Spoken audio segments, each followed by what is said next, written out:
Hey everybody, it's Anna. Welcome back. I apologize now. The background sound is worse than normal.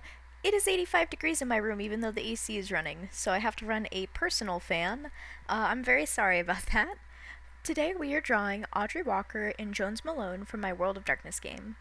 Audrey Walker is my character, while Jones is another PC. If you haven't seen my first video, Jones is Audrey's cousin as well as a recently turned werewolf. Before I get into the drawing itself, more context. Recently, everyone supernatural has been able to see a second sun in the sky. Oracle, Audrey's glasses, allow her to see it. If you are not familiar with World of Darkness, the second sun has been named many things by different supernatural groups, but usually it represents the end of the world. Audrey sent on her first mission in years with much of her other family to investigate a missing agent near Devil's Den Spring in Florida. The family comes to the conclusion a spirit is responsible, and the spirit is hiding deep in the springs. Jones is able to learn from some werewolves that the spirit has been inactive for many years, and it must have been provoked to kill an agent.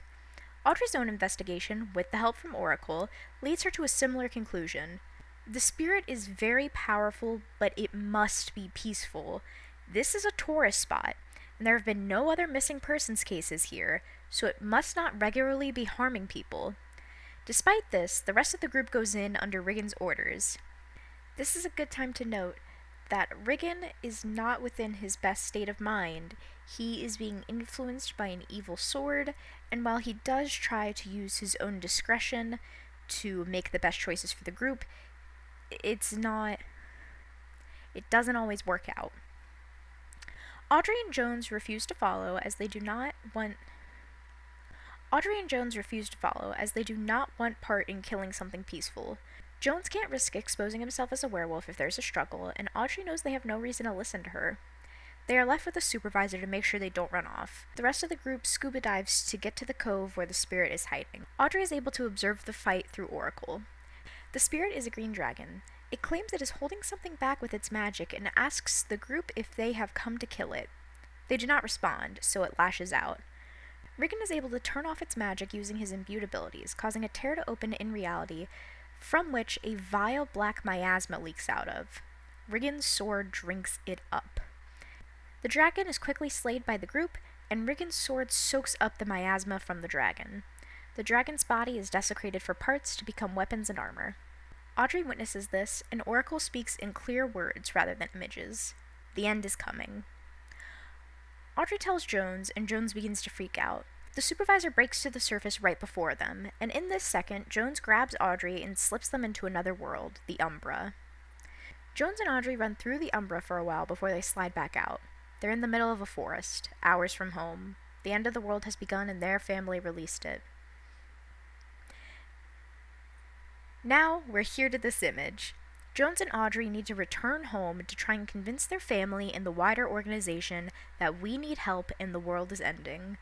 Spoiler, this doesn't exactly work. Jones reveals he is a werewolf to Audrey, and she places family ahead of her job, though her beliefs are largely not changed. He shifts into his Hispo form, which is a very large wolf form.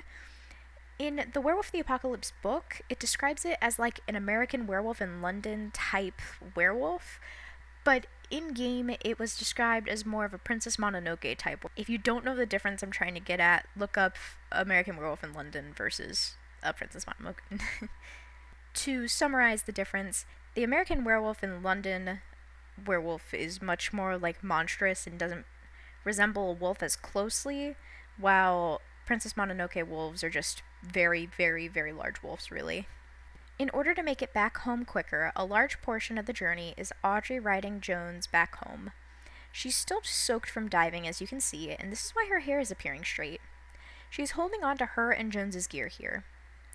As I was consulting Jones's player on the exact coloration of his Hispo form, Audrey additionally is carrying Jones's glasses on her, as they no longer fit, of course.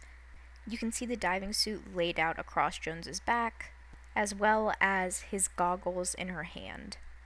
I am not used to drawing animals, so I relied pretty heavily on my Princess Mononoke reference image, and while I tried my hardest not to trace it verbatim, there are places where I definitely leaned on it way harder than I meant to.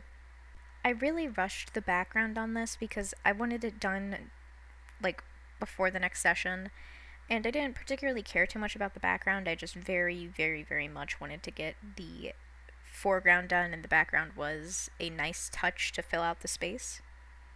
If you look closely at Audrey's face here, you'll notice it kind of blends in with her scarring a little bit, but she has the imprint from the scuba gear in her face still, because I used to always get those very bad when I wore any sort of goggles over my face, so I thought that would just be a fun touch. I tried drawing in more of that American Werewolf in London look into Jones's Histoform, just because I wanted there to still be something a little scary there. I did not do the best job. I mainly wanted to elongate the teeth. I wanted to make sure they still fit relatively well into his mouth, which prevented me from going for a bigger size. It was very hard to give any sort of scary look to it, as I don't have a whole lot of experience with drawing something scary, and especially not animalistic. So he ended up looking more like a puppy dog, which was the given description, but I wanted to try and capture a little bit of both in the design. On their way back from the forest to the compound, they also meet Caldwell for the first time, as there's just a very colorfully dressed man, question mark. It's a busy area, so it wasn't the most striking thing, but he was eye-catching. There was no interaction then, I don't believe.